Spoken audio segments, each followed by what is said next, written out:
Here we are then guys, the final preview video of F1 2021 and of course the last one on this preview build. Having said that, before we jump into this video, I want to give a quick shout out to the EA Game Changers program for providing me with an early access code and allowing me to bring you guys this footage. But today we're here at Silverstone and we are going to be doing a 100% race and we're going to cram it in to 15 minutes worth of video. So in the background you're going to see the starting grid with the new animations which look really good and very close to real life. Before we do though guys, like this video. If you're new to the channel, let's try and smash a like record. Let's just go for like 5,000 likes. Let's send it to the moon. Subscribe for more content like this guys, and I'm going to have the brand new content hot off release as soon as I get the game, near to release time, so do get subscribed for that. And yeah, hopefully you're excited because I certainly am, and I cannot wait for the start of this new game. So like I said, like, subscribe for all the F1 2021 news because I'm going to be all over it when the game releases very soon. So yeah, let's get into the race then. A 100% race at Silverstone as Fernando Alonso in the Alpine. And here we are then, getting ready for the 5 red lights. 52 laps ahead of us. We're going to showcase the new spectator mode, the AI in this race, and also some strategies. So as you can see, good start off the line from us as we take off the line. And for this one, we're going to use the offset T-cam for a change. Making our way through turn 1, getting the run on Schumacher, now heading down towards turn 3 up the inside of Mazepin. Thought about it on Russell, but I decided to back off and just wait because we're going to try and go up the inside of turn 4 instead. Barging our way through there, but just about getting the move done, and we're up to P16 already. So good start so far as we make our way into the Wellington Straight, and we're going to see if we can try and get past Antonio Giovinazzi in the Alfa Romeo up ahead as we close the gap. Now for this race, I tested out the new fuel system. As you guys know, we can't change the fuel. We're locked into standard mode for the race. We can only change it down to lean mix on the safety car. So I actually started this race with 0.5 fuel, so not very much, but we're not going to burn it because we can't use rich mix. So yeah, currently all over the back of Giovinazzi. Now one thing I noticed, I can't tell if it was setup related, I think it was, but just in case, I'm going to say it now, dirty air was really noticeable through these corners. I was really struggling for some front end downforce, and you can see behind actually the Williams was actually catching up to me and I was losing ground to the Alfa, but luckily we had plenty of ERS. And that's another thing, this year ERS is super crucial and super powerful. It seems to last a lot longer than it did in last year's game, and it's kind of obviously compensating for the lack of rich mix, but also slipstream this year along with ERS makes for a lethal combination. You don't even need DRS because the slipstream this year is really powerful. And to be fair, similar to real life, you see the slipstream nowadays, it's very effective. We saw it at Baku this past weekend in real life. So I'm a big fan of the changes being made as we send one up the inside of Raikkonen into turn 3. Now you can see in the bottom right, we did have the engine temperature meter up, and you're pretty much, from my experience, driving constantly with an overheated engine in this game. It's really hard to get the temperatures down when in traffic. But we've got a yellow flag here on lap 2 and it's just ahead of us, and you can see the yellow flag has come back and there's a car pulling off. It's Max Verstappen for Red Bull out of the race. I've got the safety car set to increased percentage in this race, but we're not going to get one for that retirement. So the race continues on, and now we're on lap 3. DRS is now enabled, and we are all over the back of Yuki Tsunoda. So here we go onto the Wellington Straight, DRS wide open, and we're just going to get the run here. We're going to try and go to the outside of the Japanese driver as we go the long way around at Brooklands, keeping the nose in as we get a warning for track limits there. The first one of the race, I am running the hardest difficulty in terms of all the assists, so everything's off and track limits are set to strict. But I am using 107% AI for this race because we're still a long way off the pace on this game and setups aren't quite there yet. So yeah, also 107 for the sake of the video so that I could fight back through the field and make some overtakes for you guys. So yeah, now on lap 11 of the race, we get a lovely little helicopter shot here as we're behind Pierre Gasly. We've actually dropped Tsunoda by a couple of seconds, and we're going to get the run as we go onto the old pit straight here, side by side with Pierre Gasly, heading down towards Copse Corner though. Watch this, Pierre Gasly straight around the outside and returns the favour and gets back ahead. I was really surprised to see that, and the AI not giving up around here without a fight, which was really impressive. So lovely move from Pierre to get back ahead of us, but now on the hangar straight, it seems like the setup that I chose for this was really fast on the straight. You can see now We're closing in on the AlphaTauri. He does have DRS. We're going to try and send one up the inside. Not quite able to make the move though. Meanwhile, you can see the engine 121 degrees Celsius, but we're going to try again using some overtake down the inside into the final chicane, and this time we get the move done. So job done for us, up to P11, and we're now going to chase down Esteban Ocon, our teammate, and that would put us in the points. So heading now through turns 3 and 4, we're now on lap 13 of the race, so quite a few laps went by, and we're going to see if we can get Esteban here. He doesn't have DRS on signs up ahead, he's just a bit too far back, so we're going to use this as our opportunity to make the move. And look at the difference in straight line speed, even against our own teammate, as we go around the outside at Brooklands and make a lovely move once again. Job done. And we're now in the points. Now the signs situation is an interesting one because it took me quite a while. We skipped all the way onto lap 20, and I've only now just managed to get back within DRS of the Ferrari driver. In the meantime, Charles Leclerc delves into the pit lane, and that's going to give us an extra position as we've got a couple of cars up ahead here battling away. The very next lap, Sainz pits, and we're now going to kind of reattach ourselves to the back of Vettel, Norris and Stroll. Now the Aston Martin is very fast in this preview build, of course. Performance is based off of F1 2020 at the end of the season, so obviously that will change for launch, but end of lap 22 we're going to box pretty much 1 lap after Sainz, 2 laps after Leclerc. We're going to speed this up just to kind of get through it, but basically we're going to go for a bit of an overcut on the Ferraris, but we're also going to try and undercut the Aston Martins and Lando Norris. So medium tyres on the car, 2.6 pit stop, and away we go. The question is, are we going to be ahead of the Ferraris or behind?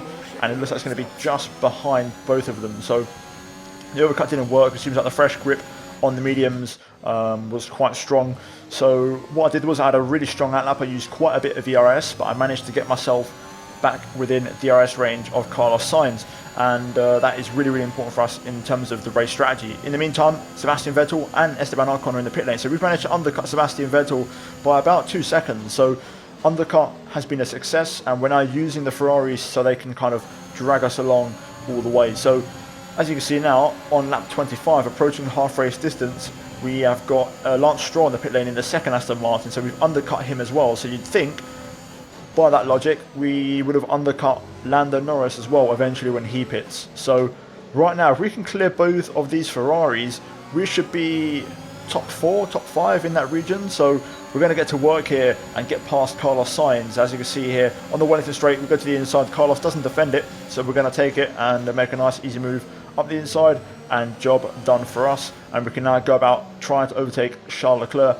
in the Ferrari's teammate. So yeah, let's see what happens here. So you're going to notice actually in this section, this is one area where I can't tell, like I said in the first lap, if it's dirty air or setup related, but I just can't keep up with the AI. You can see how much Leclerc pulls away, and also Sainz behind catches me up. And the same here, Maggotts, Beckett's, especially the fast ones, I just couldn't get any front end, man. It was so difficult. I actually did a +1 on the front wing in the pit stops to try and get a bit more front end on the car, but it still didn't quite work. Luckily, again, we are an absolute cruise missile on the straight, and we're going to get the run here as we go up the inside of Charles Leclerc into Stowe. He tries to fight around the outside here. We have to leave a bit of space, but we do manage to get the exit speed and get the move done. Leclerc tries to re-challenge though into the chicane, so again the AI showing signs of aggression, similar with the Gasly overtake. Charles Leclerc going for the move up the inside of the final chicane, but we manage to hold on and we move up into P7. Up next, Kimi Raikkonen on softs, and ahead of him Lando also on soft. Both of these guys yet to pit.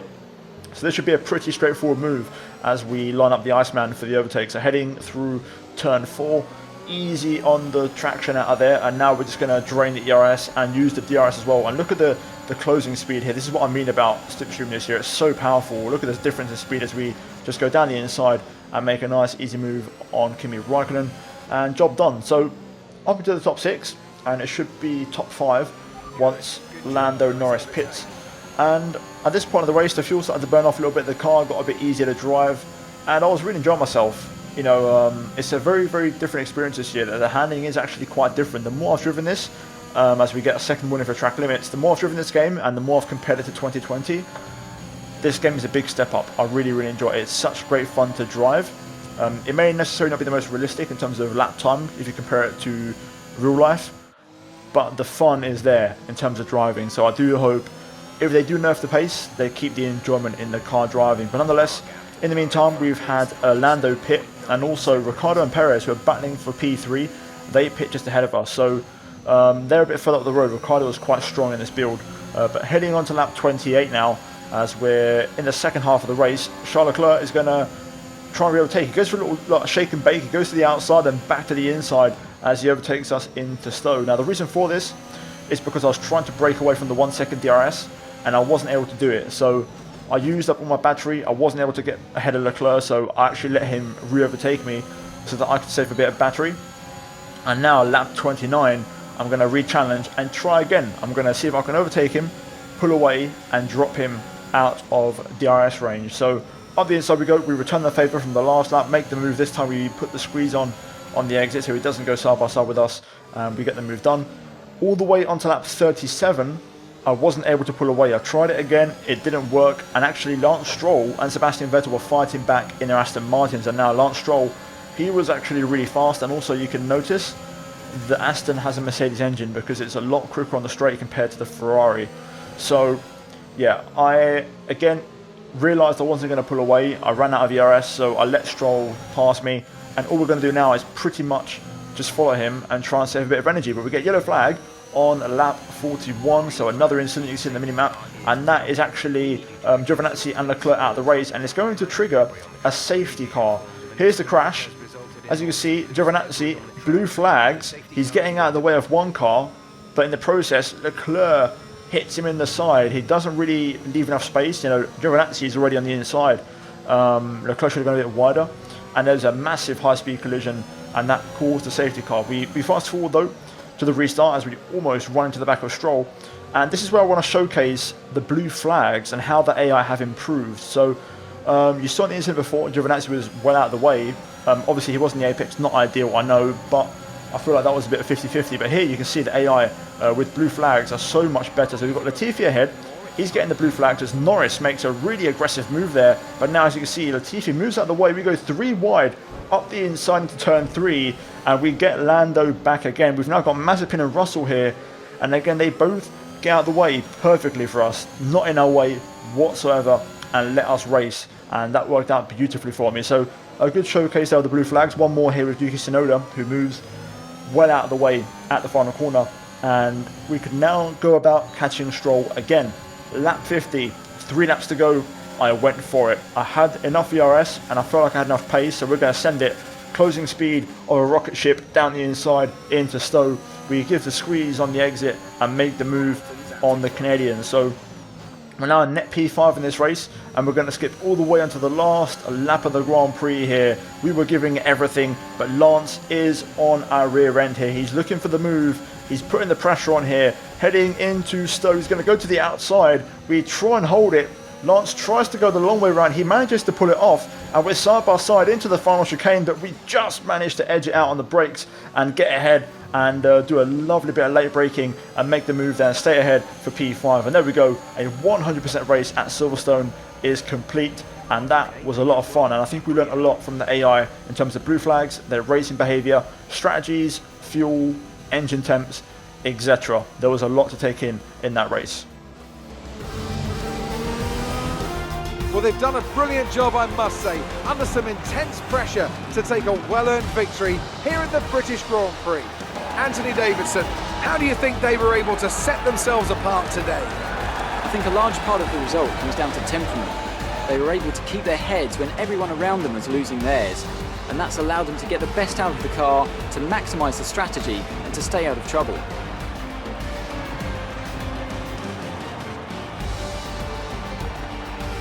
Mercedes are on top form once again after an excellent race weekend. It's great to see them up on that podium once again.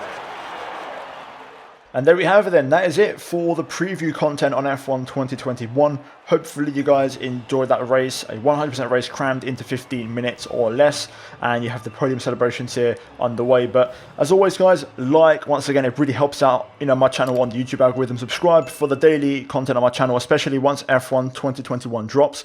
As always, a massive shout out to the members of my channel for supporting my content. I really appreciate it. And as always, check out the 2 videos on screen, which are both F1 2021 related content, of course, gameplay videos from my early access. But guys, take care. and I'll see you next time.